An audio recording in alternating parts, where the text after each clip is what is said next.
You've tuned into The Mountain Gardener with your host, Ken Lain. Gardening, it can be challenging, but with these simple insider tips, you'll reap huge rewards.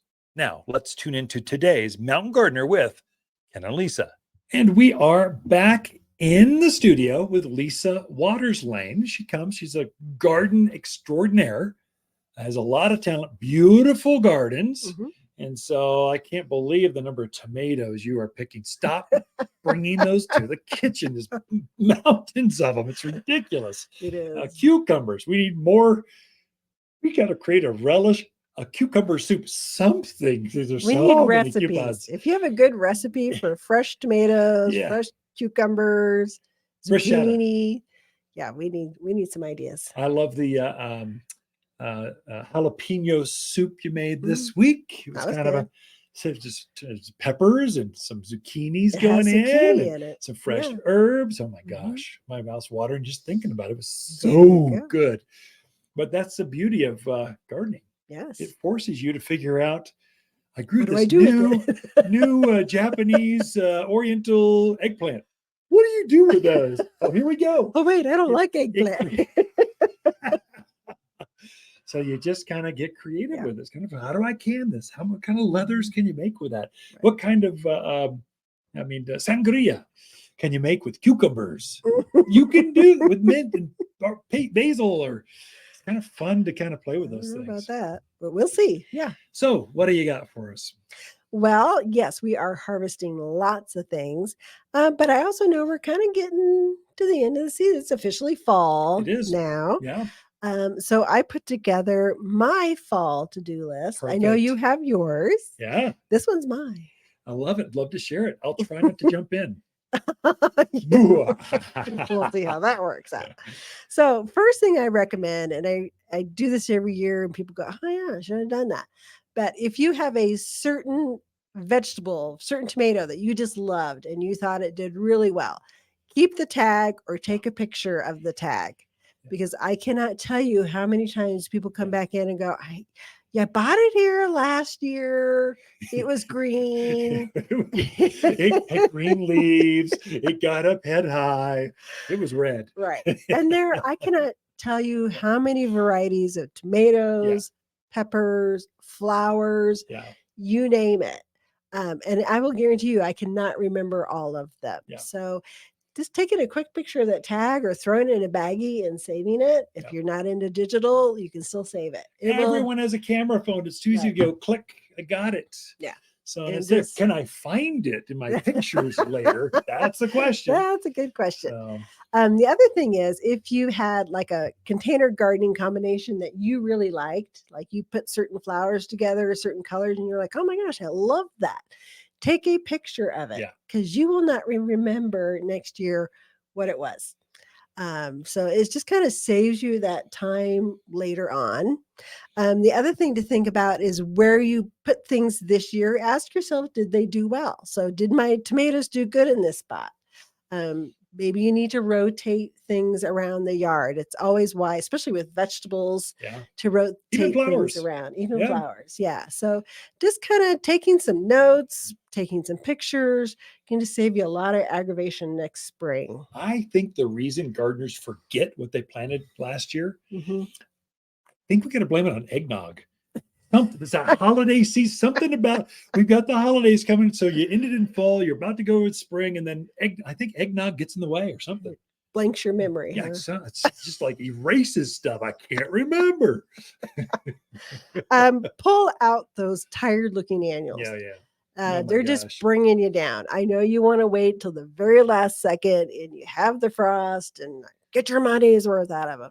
But seriously, now is a great time to get rid of those calabacoas, the geranium, things that are just looking And it's great to get those violas in, the pansies, the snapdragons, the heucheras. The sooner you kind of get them in and get them rooted out, they're going to be much happier going through wintertime. I think people, they want to get their money's worth and they're afraid to kill something. It's looking, it's so big. It treated me so well, but then you're doing disjustice for the things that you're going to plant later. So the violas, the pansies, the winter blooming things, they need their due as well. So if you give them time to root out, You'll get more enjoyment out of those if you kill the things now, pull them out, make more room. So Right. you can have color year round here Oh, because definitely. it's so mild Right. if you time it right. Mhm. And this is the transition right now. Definitely. So if you have some things that are like some sedums or succulents that you know are not winter hardy, or say there's something you want, maybe some coleus you want to bring in and treat like a houseplant or Yeah. a mandevilla, now is the time to think about getting those ready to Oh, yeah. move in, because that cold's going to strike when you're not ready for it, Yeah. and then you're going to be caught flat-footed. So a lot of those pots that have been outside for the season, you probably want to treat them before you bring them back inside. So the systemic granules are excellent for that.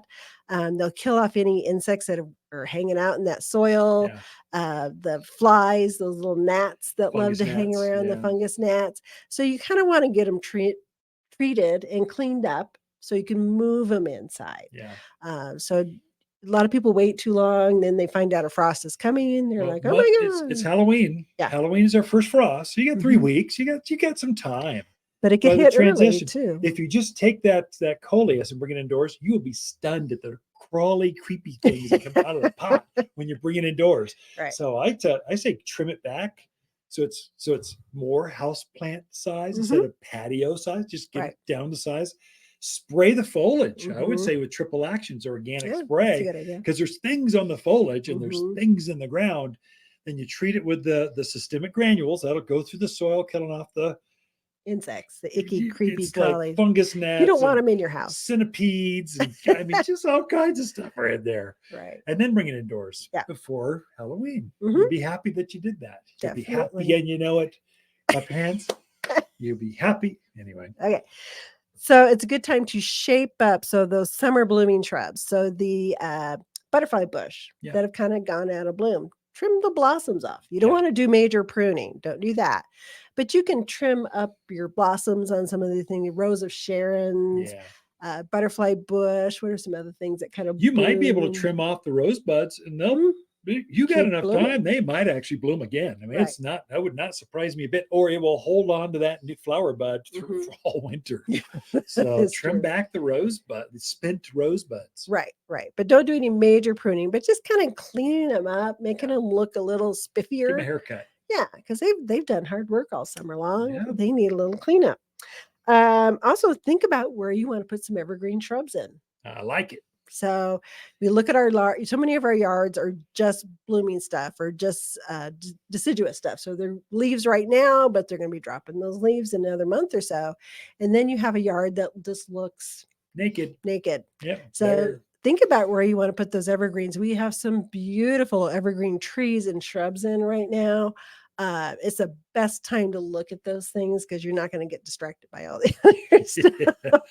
So, because every yard, what do you always say? 25% or more Yeah, of evergreen? 20% should be of your plants should be evergreen of some sort. Evergreen trees, evergreen Right. shrubs, something. And I would say you can do evergreens in containers. So if you got a flower bed, flower garden like container, and you want a holly in there or Yeah, an Adena, or definitely. they do really well in containers through winter. They'll keep their foliage. They look fantastic. Right. They almost are more handsome than some of your flowery things in Yeah. winter. And we'll do that. We Yeah. rip out some of that flowering stuff and put in some pretty evergreens that we can kind of decorate through the fall and winter with. So good idea, dear. Yeah, full of it. He's Alberta thinking. spruce. You want Oh, a yeah. holiday looking Christmas tree looking at the front door? It's a great one in containers. It's the number It one is. seller as far as evergreen Yeah, goes. very fun to decorate.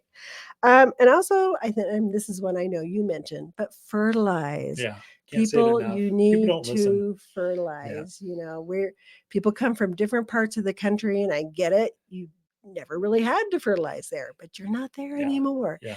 And it makes a huge difference in how your trees go through the winter, how they wake up in the spring, and just how they perform throughout the year. The most important feeding of the entire year is autumn.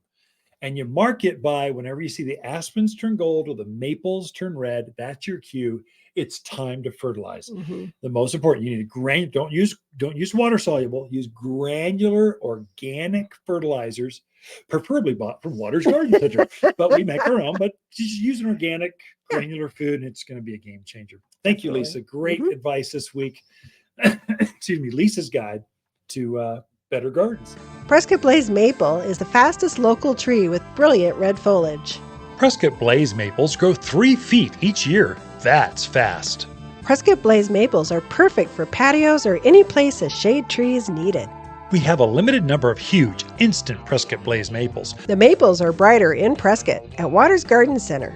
Or shop online at top10trees.com. For a more fruitful garden, increase success in the landscape that just feels better, then tune in daily to the Mountain Gardener podcast. Subscribe through your favorite podcast streamer or visit watersgardencenter.com.